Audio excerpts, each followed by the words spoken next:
essa apresentação. Vamos ver se vai dar certo. E aí, pessoal, tudo bem? Só, beleza. Só esperar uns minutos. Qual é a ideia do Hangout de hoje? A gente falar um pouco ali do mapa de calor. Eu fiz umas mudanças para tentar deixar ele mais palatável para vocês, mas eu sei que é difícil. Nem todo mundo, a Kátia, por exemplo, tem formação contábil, professora universitária, mas nem todo mundo tem facilidade com alguns indicadores que tem lá. E aí eu vou tentar. Eu criei alguns algoritmos, e aí tem estratégias diferentes ali, tá? Que ele vai indicar para a gente algumas ações que provavelmente estão em bons momentos para a gente fazer as operações, seja de position no gráfico semanal, seja porque ela tem características de dividendos, seja porque no diário ela está barata, ou então ela está muito cara e aí vale fazer um short, fazer uma venda, tá?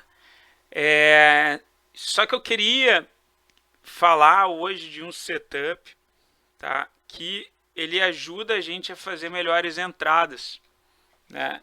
Em relação a esses papéis que tiverem assinalando. Então só deixa eu ver se o pessoal vai entrar mais um pouquinho. Mas como é que vocês estão? Eu queria ter um feedback de vocês assim em relação a... Deixa eu só interromper aqui. Deixa eu interromper esse compartilhamento. Aí vai para mim de novo. Beleza. E aí... Então, assim, qual é o raciocínio que eu queria deixar com vocês? A gente tem um processo decisório para escolher as ações. Primeiro a gente vê macroeconomia, microeconomia, a gente entra nas demonstrações contábeis. Isso é uma análise fundamentalista, né? Por quê? Porque sempre eu viajava bastante, passava muitas semanas viajando. Quando eu trabalhava com mineração, por exemplo, eu ia domingo, segunda-feira para o interior de Tocantins, pegava um avião em Brasília, subia até Tocantins com a caminhonete da mineradora e não tinha como ficar vendo o gráfico durante o dia, às vezes nem pegava sinal onde eu estava, né? E aí, uma preocupação minha era, se desse tudo errado, o fato de pelo menos estar comprado em boas ações, com bons indicadores, por isso que eu considero isso no algoritmo que eu fiz, bem ou mal seria alguma escolha boa, né? E aí, fazendo o filtro, e é por isso que às vezes eu mando aquele texto lá dos aviões, né? Por que os aviões não voltavam lá na Segunda Guerra? Eu comecei a ver que os meus stops, ou assim, o fato de eu ter um revés num papel, e passar um calor no papel, se eu usasse o estocástico lento no semanal, a minha probabilidade de acerto, de ganho, era muito melhor, né? E aí eu já falei com vocês em alguns exemplos, o que eu digo para vocês, assim, tem gente que entra pensando o seguinte, eu quero pegar um trade de uma ponta a outra, né? E aí eu pergunto o seguinte, o que é mais fácil? Imagina que você está vendo um rio, né? Você vê um rio, você descobriu onde que é a nascente e a foz do rio, ou você vê um trecho do rio e você vê, olha, ele está passando da direita para a esquerda, da esquerda para a direita, aqui cabe uma balsa, aqui cabe um navio, aqui cabe uma canoa, você tem uma noção da dimensão do que esse rio vai suportar. A segunda opção é mais fácil. E aí eu comecei a usar o estocástico lento justamente para me mostrar como se ele fosse o rio, né? E aí a gente vai entrar e aí eu vou explicar para vocês o que é o triple screen. Até aqui tudo bem? Beleza. Então deixa eu compartilhar com vocês aqui. Vocês estão vendo já o PowerPoint? Beleza. Então, de quem que a gente vai falar hoje, né? A gente vai falar do Alexander Elder, tá? Ele hoje mora nos Estados Unidos, mas ele nasceu na Rússia, ele fugiu da antiga União Soviética, ele chegou aí para a África, da África ele foi para o consulado americano e ele virou um trader, tá? E lá com 35 anos ele escreveu a primeira versão desse livro daqui, que é como transformar em um operador e investidor de sucesso. Ele é um psiquiatra e ele aborda principalmente assim três aspectos, tá? Ele vai falar sobre análise gráfica, ele vai falar sobre, por exemplo, oco, que é ombro, cabeça, ombro, né, algumas figuras gráficas. Ele vai falar de alguns indicadores também, né? Ele vai falar de MACD, ele vai falar de IFR. E aí ele fala também muito da psicologia do trader, né? Ele como psiquiatra, ele acha o seguinte, né? Ele fala o seguinte no livro, né? Que a chave para se operar, se você seria a capacidade do trader de controlar as próprias emoções, né? Aí ele diz lá, o seu sucesso ou fracasso como trader depende única e exclusivamente das suas emoções, né? E aí, só que antes da gente entrar no livro do Alexander Elder, eu queria só passar um conceito básico para vocês, que é a teoria de Dow. Né? Não sei se vocês já escutaram sobre a teoria de Dow, mas o Charles Dow, tá, ele foi o cara que criou o índice Dow Jones, leva esse nome por causa dele. Tá? Ele criou uma empresa, enfim, que eles analisavam o mercado. E segundo a teoria de Dow, ele nasceu em 1851, tá? E ele criou essa teoria em 1887. Ele divide o seguinte: a gente tem no mercado, né, tendências, e é por isso que eu preciso falar dele antes da gente ir pro Alexander Elder em si. Ele disse que assim, a gente tem três tendências principais. A gente tem uma tendência primária, tá? Que seria, por exemplo, a maré. O que seria a maré? Essa maré, essa tendência primária. A gente precisa ver num gráfico não inferior a um ano. Por isso que eu já mostrei para vocês algumas vezes, para alguns clientes, que quando a gente coloca no gráfico semanal e a gente vê períodos de um ano e começa a comparar esses períodos de um ano, né, a gente consegue ver alguns padrões. Por exemplo, a gente consegue ver que entre maio e junho geralmente faz um fundo. A gente vê que geralmente ali entre novembro e dezembro a gente tem um rally de Natal, né? E aí ele diz que tem uma onda secundária. A onda secundária, né, então imagina aqui, por exemplo, a gente tem uma onda principal, a gente consegue ver, ó, no ano a gente está subindo, e aí a gente tem uma onda secundária, a gente, né, tem um período de realização. Imagina que, por exemplo, isso daqui nos anos normais, tá? Isso daqui é março, aí eu caio, vou até maio para junho, né? E aí a gente tem a recuperação aqui, geralmente são as melhores compras do ano, né? Então, numa tendência primária a gente estava em alta, né? E aí a gente tem no mercado secundário uma coisa que vai durar lá de 3 semanas a 3 meses, a gente tem uma correção, né? E a gente tem terciária, a terciária está aqui dentro. São as variações, por exemplo, do diário, tá? E dentro dessa tendência primária, né, que a gente tem três fases internas dentro dessa tendência primária daqui. A gente tem um período de acumulação, né, e a gente viu, por exemplo, que a bolsa ficou muito barata em determinados momentos, né, históricos, ali 2016, março desse ano, quando o pessoal começou, e aí é importante a gente saber sobre os insiders, né, o pessoal começou a ver que os bancos centrais eles iam fazer uma injeção de dinheiro, o institucional mesmo, ele começou a fazer as compras em março, quando a pessoa física estava totalmente desesperada, né? Eu estava conversando com um amigo meu que ele ele trabalha num conselho no conselho administrativo e no conselho fiscal de um fundo de previdência. Eu fui conselheiro desse fundo também. Não chega a ser um trabalho porque também não era remunerado, mas enfim, era mais pelos interesses das empresas. E eles, por exemplo, o que chegou lá? Quando chegou em março, ele depois me falou o seguinte: pô, a gente estava com renda fixa com uma previsão cada vez pior, né? E aí a gente viu boas pagadoras de dividendo com uma relação de pagamento de dividendo pelo preço de entrada. Se eu considerasse os últimos 12 meses até fevereiro, por exemplo, vamos dizer Qualicorp, né? Para quem entrou lá aproximadamente em março, estava recebendo 22% líquido e isento de imposto de renda.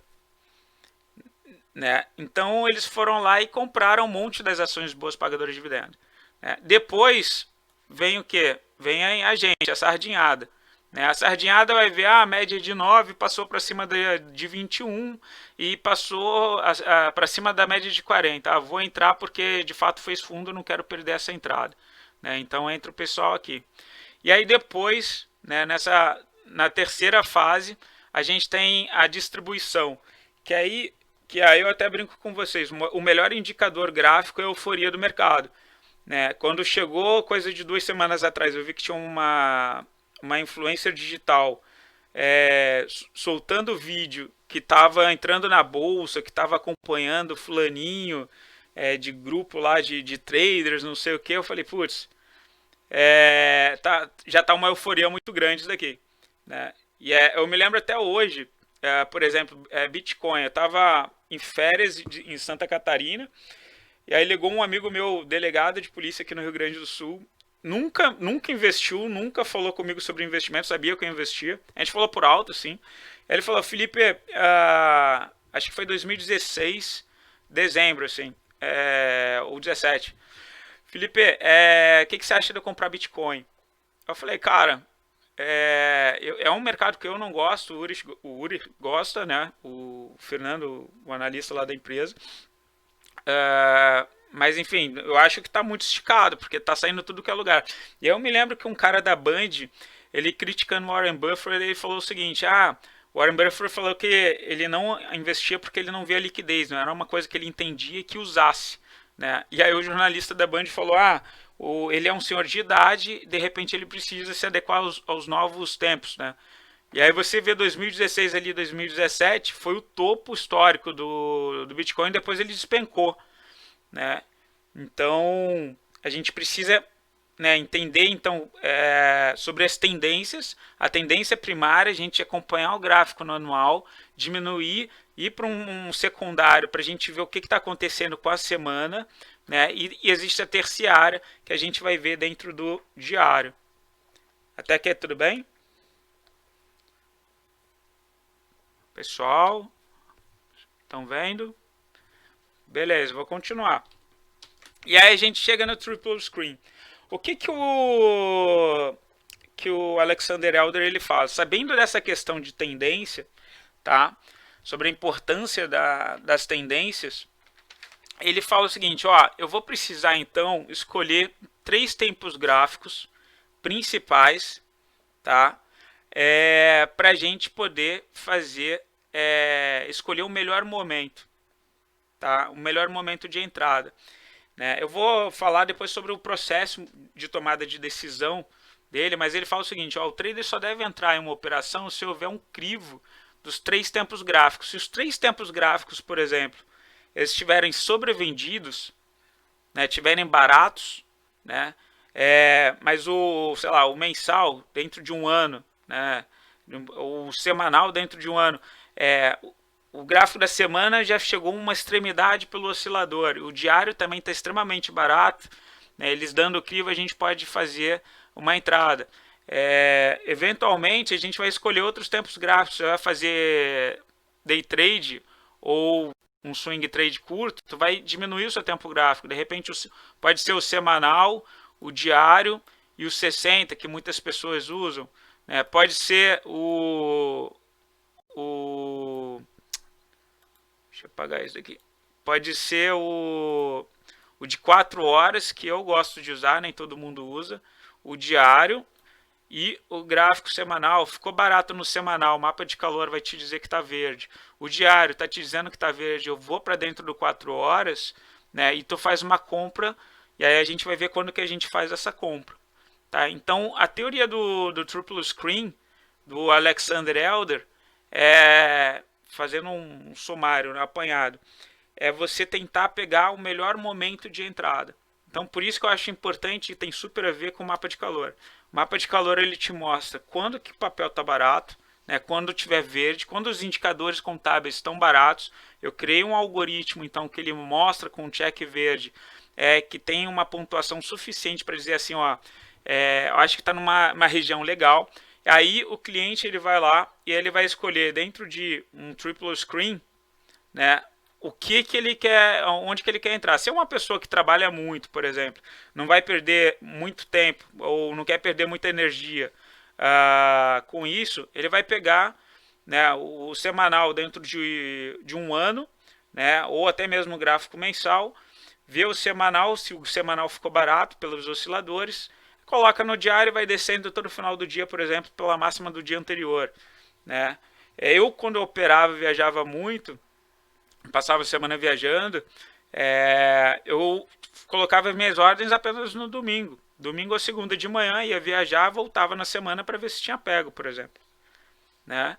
Se é uma pessoa que está na frente do computador com mais frequência, né, de repente a gente pode pegar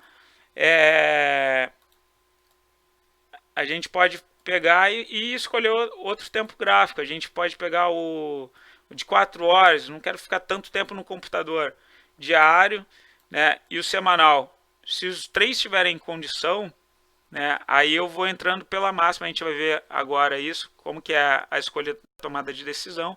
Eu entro pela máxima do gráfico de 4 horas, ou então eu entro pela máxima do gráfico de 60 minutos, né?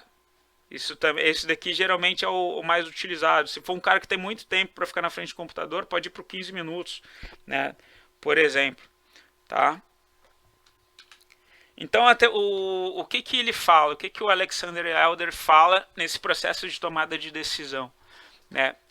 A gente tem indicadores, e é isso ele trata lá no livro dele, né? Ele vai falar, por exemplo, que a gente tem indicadores de tendência, a gente tem os osciladores e a gente tem o volume, sendo que ele gosta muito de usar esse daqui que não é muito usado no Brasil, que é o Force Index, tá? Eu gosto bastante, o Stormer gosta bastante, eu acho que eu uso mais o estocástico, mas o Stormer gosta, e o Stormer domina com muita maestria o IFR2, né? Então, assim, o que a gente vai ver? A gente vai ver o gráfico de tendência, né? A gente vai ver o semanal dentro de um ano, como é que está a tendência do gráfico. A gente vai acompanhar pelos osciladores, né? Volume, nem todo mundo utiliza volume, mas ele é uma modalidade de indicador que o Alexander Elder usa. Quem gosta muito de volume, por exemplo, o Stormer não usa, né? O Stormer não gosta muito de volume, mas tem o Ogro, o André, ele adora volume. Ele fala o seguinte: pô, a bolsa só te dá duas informações, que é o preço e o volume. Eu desconsiderar 50% das informações que a bolsa me passa, não faz muito sentido. E o Alexander Elder, ele diz que o volume, tá, ele é muito importante dentro do processo de tomada de decisão, porque ele deve confirmar sempre a tendência, né? E na teoria de Dow, a quinta característica lá o quinto ponto da teoria de Dow, né, é justamente o volume. O volume ele deve confirmar a tendência. Quando você tem um aumento do OBV, por exemplo, o Rafi gosta bastante de volume, né, quer dizer que aquele movimento de recuperação, aqui, por exemplo, a gente vai ver o OBV aumentando, né, e aí isso favorece o movimento de alta mais rápida, por exemplo, tá? Então, aqui, voltando, como que vai ser o processo de tomada de decisão segundo o Alexander Elder? Então, ele vai lá, ele vai falar para a gente, né, sobre os indicadores lá no livro dele, e aí a gente tem um processo de tomada de decisão. Primeira coisa que a gente vai fazer é periodicidade. Escolha a sua periodicidade que você vai acompanhar com mais ênfase. Tá? Se você trabalha muito, tá? E aí eu sempre falo pro pessoal, imagina que você tem 10 moedinhas de energia. Se você começa a ficar muito em cima dos trades, talvez você vai deixar de fazer algo bem, tá, que você goste, ou que você precise. Eu estava conversando com um cliente que até mora fora do Brasil essa semana, e falando, pô, eu não quero... que ele faz hoje faz muito bem, ganha lá em euro, não vai ficar em cima do mercado de renda variável com, sei lá, 3 telas que nem eu fico o dia inteiro, né? Então, talvez a periodicidade dele seja maior, né? Eu já consigo, já me dou um luxo de entrar numa periodicidade menor, mas também não fico vendo o gráfico de 5 minutos. Né? No meu day trade eu uso o gráfico de 15 minutos, 4 horas e 60 minutos. Né? Mas você vai escolher uma periodicidade que mais te goste. Assim. Geralmente o pessoal usa a diária. Tá? Essa vai ser considerada a nossa intermediária. Depois você vai ter que descobrir como é que está a tendência daqueles papéis. E aí aqueles algoritmos lá do mapa de calor, eles vão te mostrar justamente isso. Eles só vão te dar um check se o papel tiver em tendência de alta para compra. Excepcionalmente na venda do short, eu consigo fazer venda se ele estiver extremamente esticado, que nem aconteceu em local web essa semana. E foi para o alvo, né? E aí o Alexander Elder, ele fala lá no livro dele, né? Alguns indicadores de tendência. Por exemplo, o MACD, média móvel, né? O próprio Ichimoku, ele mostra bastante a tendência, né? Quando o preço está acima da nuvem, que foi aquele outro vídeo que eu fiz com o Stormer, ele está numa tendência de alta. Quando ele está abaixo da nuvem, ele está numa tendência de baixa, né? E aí a gente vai ter que descobrir também um momento, né? Para a gente fazer as entradas no intermediário. No caso, o intermediário pode ser o diário, por exemplo. Né? Que momento que a gente vai fazer dentro do gráfico diário? Né? Se ele vai estar sobrevendido também. Né? Aqui, geralmente, a gente usa quem? Os osciladores. O diário ficou barato? Quer dizer, eu estou num semanal numa tendência de alta, né? Aí ele vai lá, vou descobrir o momento, vou lá para o meu gráfico diário, vejo nos osciladores se ele ficou se um semanal tiver, aqui por exemplo é um movimento de venda, né? Na verdade. Então imagina, vou fazer um short, vou fazer uma venda, tendência, uma tendência baixista, né? Eu começo a ver as médias maiores, sei lá, o preço está trabalhando abaixo da linha de 200, bate lá na linha de 200, joga para baixo, ou da linha de 60 ou da linha de 40 períodos, né? E vai para baixo. Qual o momento que eu vou fazer essa venda? Aí eu vou para o momento, né? No momento, eu vou lá para o gráfico diário, imagina que esse é o gráfico diário, eu vejo que pelo estocástico ou pelo MACD aqui no caso, né? Ele está sobrevendido, está fazendo topo, está fazendo viradas no histograma do MACD, que é quando essa montanha ela começa a diminuir, ó. Aqui são possíveis viradas para baixo. Então ele está num ponto extremamente caro, numa tendência, né? Então a tendência de baixa, momento caro, e aí eu vou procurar minha entrada. Como que vai ser essa entrada? Eu posso tentar otimizar essa minha entrada. Eu vejo que no diário ele já está caro pelo estocástico, vou lá para o gráfico de 4 horas, vou lá para o gráfico de 60 minutos, né? E tenho diversas estratégias para fazer a minha venda. Tá? Na maioria dos casos a gente sempre vai procurar ali fazer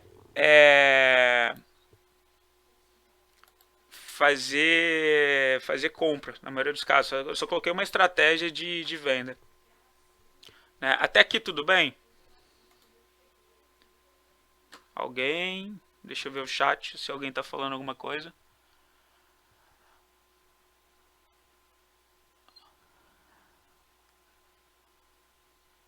Tá, o Alessandro pediu só para o pessoal desligar o microfone, mas acho que todo mundo desligou. Tá, a Kátia disse ok, Cláudio tudo ok, beleza. Agora eu vou mostrar para vocês como é que fica no gráfico daí, tá? E o que eu uso geralmente para a gente poder fazer essa tomada de decisão, né? Então vamos lá recapitular. Todo mundo vendo aqui, né? Aqui é Itaú, por exemplo. O que eu falei para vocês ali, ó? Se eu for no gráfico semanal de Itaú, né? E eu diminuir, olha que engraçado. Aqui eu tenho os anos, né? A periodicidade por anos, né? Cada aqui linha tracejada é um final de ano. Esse daqui é meu Ichimoku, eu estava numa forte tendência de alta, né? A gente vinha numa forte tendência de alta. E olha que curioso, ó, toda vez que eu tenho estocástico no semanal extremamente barato, né, eu tenho excelentes momentos de compra, né? Olha que engraçado, toda vez que ele está ali embaixo, eu tenho momentos muito legais de compra. Que momentos são esses? Olha que coincidência. Vamos aqui de trás. Aqui foi a recuperação, a Dilma saiu, aí o Brasil ficou, digamos, o pessoal começou a tomar posições, né, depois que a Dilma saiu.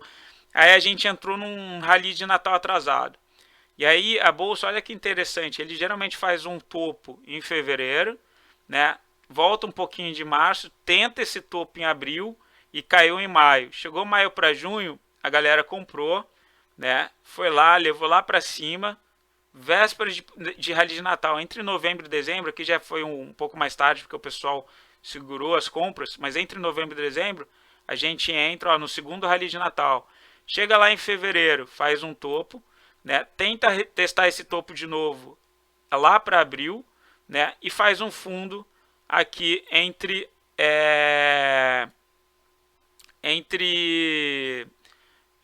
maio e junho, né? Aí leva lá para cima com força de novo. Chegou na véspera do Rally de Natal, entre novembro e dezembro.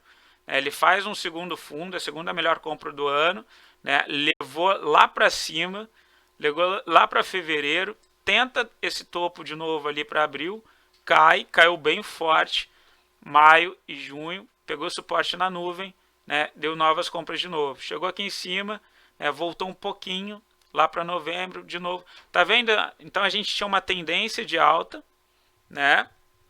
A gente consegue identificar a nossa tendência. Depois a gente vai procurar momentos de compra, né? Quais são os critérios que o Alexander Elder ele fala? A gente vai precisar ou do estocástico, ou do Force Index, ou a gente vai precisar do IFR. Eu utilizei, né, o estocástico para me dizer quais são esses momentos. Então lá no mapa de calor ele vai ficar verde, no semanal vai estar verde, né, justamente por causa disso, porque eu sei que é mais fácil para a maioria de vocês que estão trabalhando, né, ver um semanal verde e descobrir, ó, aqui é um excelente momento de compra, né, o estocástico está barato, né, o preço está barato, né. E aí o quarto momento, né, a gente vai procurar uma entrada. Vamos simular uma operação, por exemplo. Não queria entrar mais recente. Vamos ver isso daqui. Aqui foi 2018. Então imagina que eu vou lá para 2018. 2018 a gente tem um fundo grande aqui, né? Vamos trabalhar com esse período aqui. Lá no estocástico, tanto do semanal quanto do diário, olha que interessante. O meu mapa de calor estava tudo verde, né? Tava coincidindo tanto o semanal, um screen estava barato do semanal, o outro screen do diário também estava barato, né? E aí eu penso, pô, a triple screen, deixa eu passar então dentro do meu diário, eu vou diminuir ainda mais. Eu vou para o meu, sei lá, para o meu gráfico de 4 horas. Deixa eu descobrir aqui 4 horas. Só descobrir onde que eu estou. 2018. Aqui, 2018. Eu tava aqui, ó, 2018, tava no fundo, né? Fui pro meu gráfico de 4 horas. O que a gente pode fazer de entrada, tá? Nessa região daqui, a gente pode procurar, por exemplo, superação. Deixa eu aumentar um pouco o zoom. Imagina que teve um dia lá que estava tudo barato. Você pode ir descendo, por exemplo, pelas máximas do gráfico de 4 horas. Uma das entradas, então, que a gente pode ter é pela máxima, superação da máxima do candle anterior. Pode ser a superação da máxima do candle diário? Pode ser. Né? Você pode tentar otimizar essa entrada e ir para o gráfico de 60, para o gráfico de 4 horas? Pode ser. Né? O pessoal que opera Ichimoku, por exemplo, a gente teria feito uma compra aqui, ó, saiu das nuvens, né? O primeiro candle que abriu dentro das nuvens e fechou fora das nuvens, né? Eu faço uma compra ou nessa abertura daqui ou na superação da máxima. Então eu teria passado um pouquinho de calor, meu stop estava aqui embaixo, né? Não foi ameaçado e o preço depois foi embora, né? Então seria uma entrada otimizada utilizando o Ichimoku, por exemplo. Eu fiz um fundo no diário, que são vários dias, ó. Tava tudo barato pelo mapa de calor, numa região em que o semanal estava barato também. O Ichimoku falou o seguinte, ó, passei da nuvem, a nuvem é uma resistência, consegui atravessar a nuvem no momento fino, né? Então tem grande probabilidade. Lá para frente a nuvem já estava bastante plana, indicando que ela está perdendo força para continuar o movimento baixista. E minha entrada teria sido então na superação da máxima aqui. Existem outras formas? Existem outras formas também. Eu vou tirar para vocês o Ichimoku. E aí o que a gente poderia fazer? Ó? Se eu vou lá no mesmo lugar, deixa eu ir lá no mesmo lugar. 2018.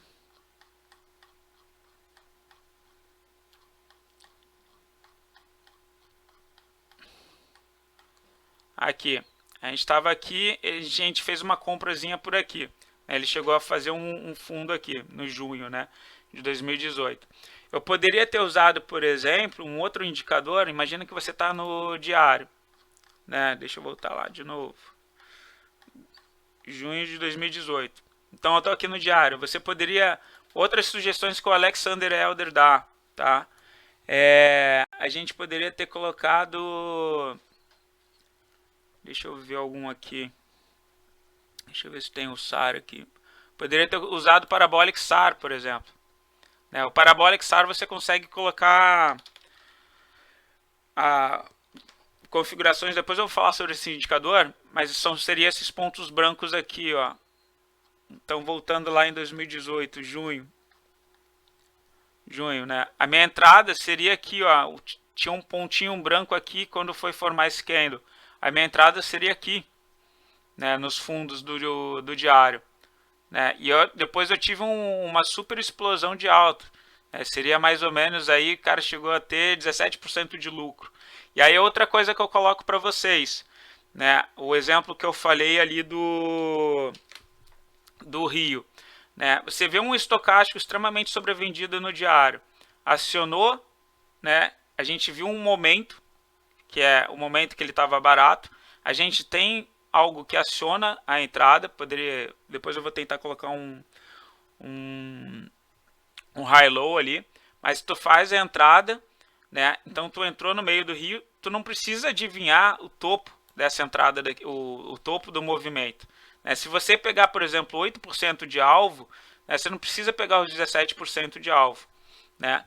Existe uma estratégia que eu mando para vocês ali, de como que eu faria a minha saída, que eu comento ali no e-mail, né? 2018, cadê junho?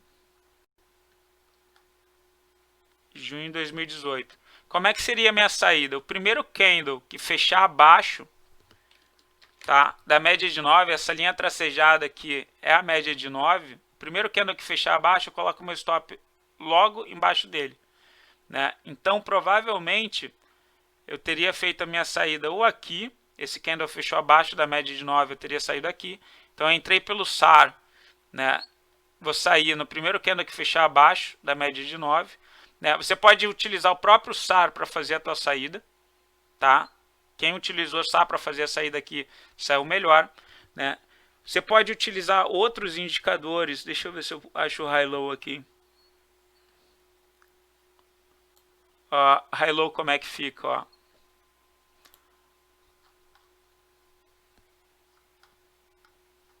Esse high-low não, vocês não vão gostar, que esse não é o comum. Deixa eu ver se eu tenho um high-low comum que o pessoal usa.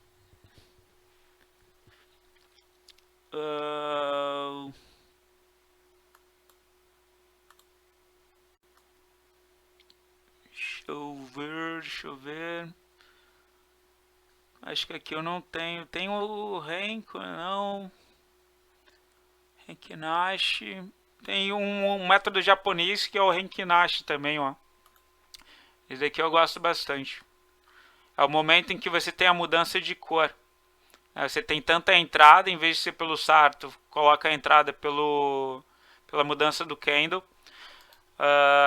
E aí você consegue entradas otimizadas. Deixa eu voltar lá, ver se vocês têm alguma dúvida.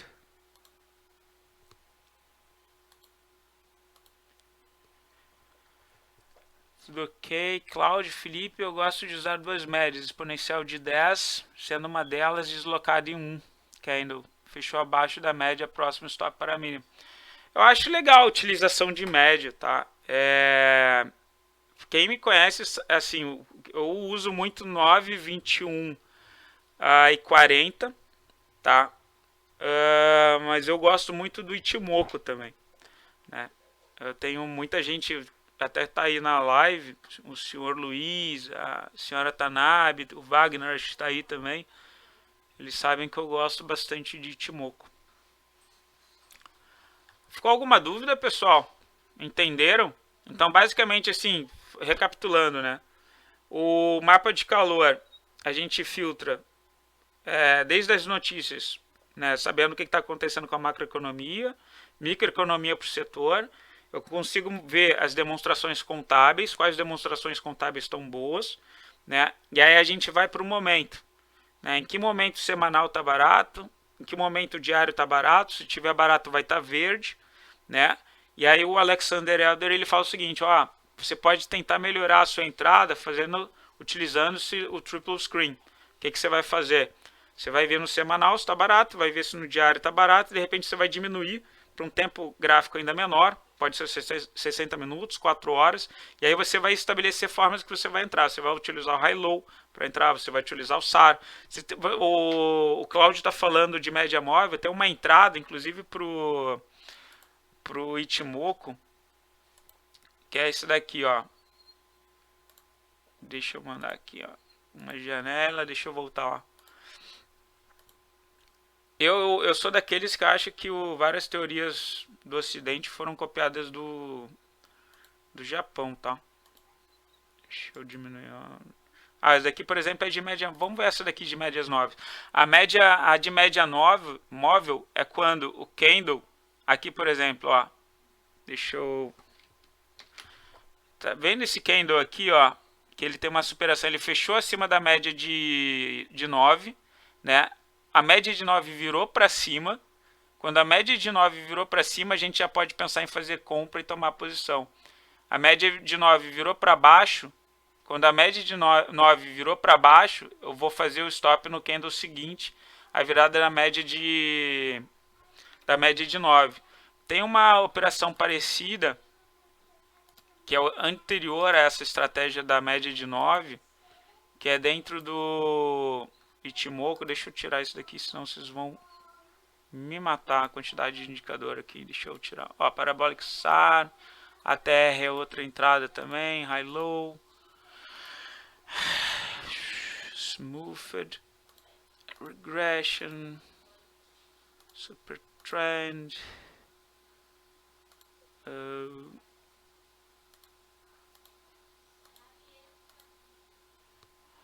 deixa eu tirar as médias móveis.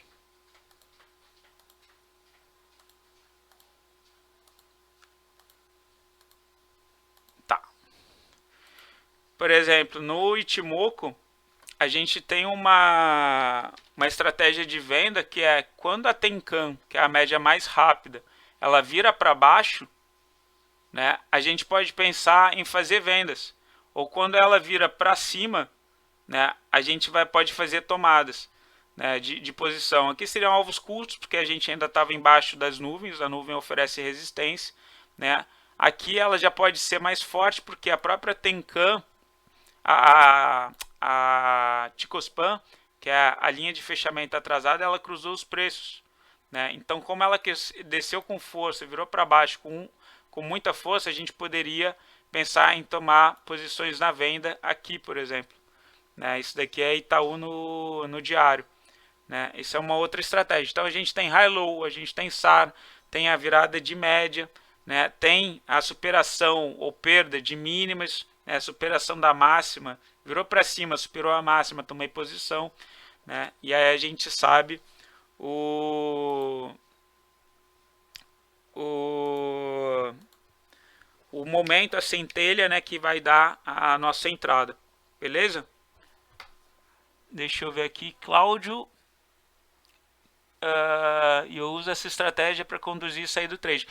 O Cláudio, eu geralmente mando ali no e-mail o pessoal para acompanhar pelo menos pela média de 9.